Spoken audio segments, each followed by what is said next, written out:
กันแมวมันกลัวอะไรเนี่ยเสียเนี่ยมันกลัวหมาหรือกลัวคนเนี่ยไม่รู้มันมานอนอยู่หน้าตู้ลำโพงเนี่ย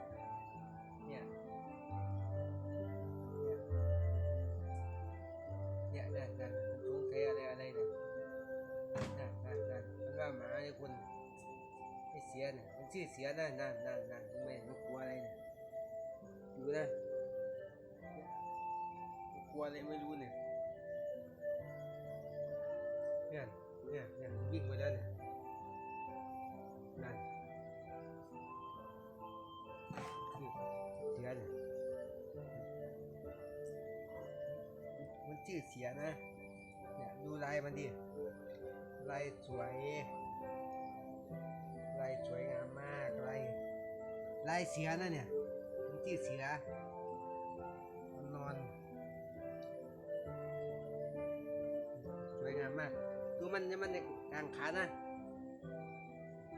นั่นมันร้องทำไมเนี่ยเนี่ยเสียเนี่ยหน้ามันนะหน้ามันนั่นยังไม่หน้ามันเนี่ยหน้าไอ้เสียนั่นยังไม่มันหยอกมันจะขึ้นให้ดูเป็นอย่างนี้นะไอ้เสีย1 2 3นั่นร้องทำไมไอ้เสีย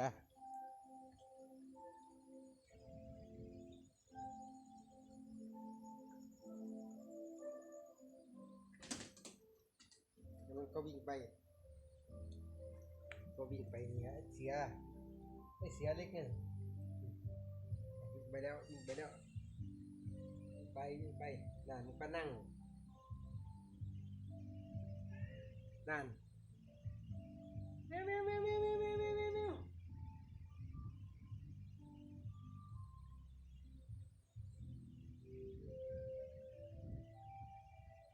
ทำไมเนี่ยมันหยอกกันไปแล้วนั่น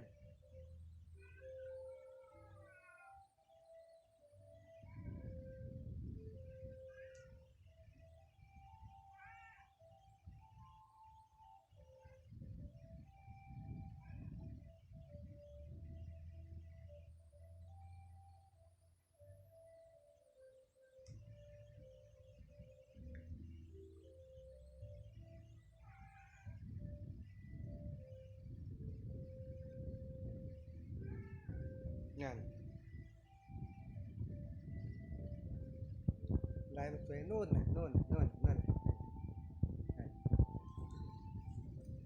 สวยงามมากเลยดูเขียนมันเนี่ยเขียนลายเสียอย่างสวยเลยเนี่ยใครอยากมาชมแมวมาดูได้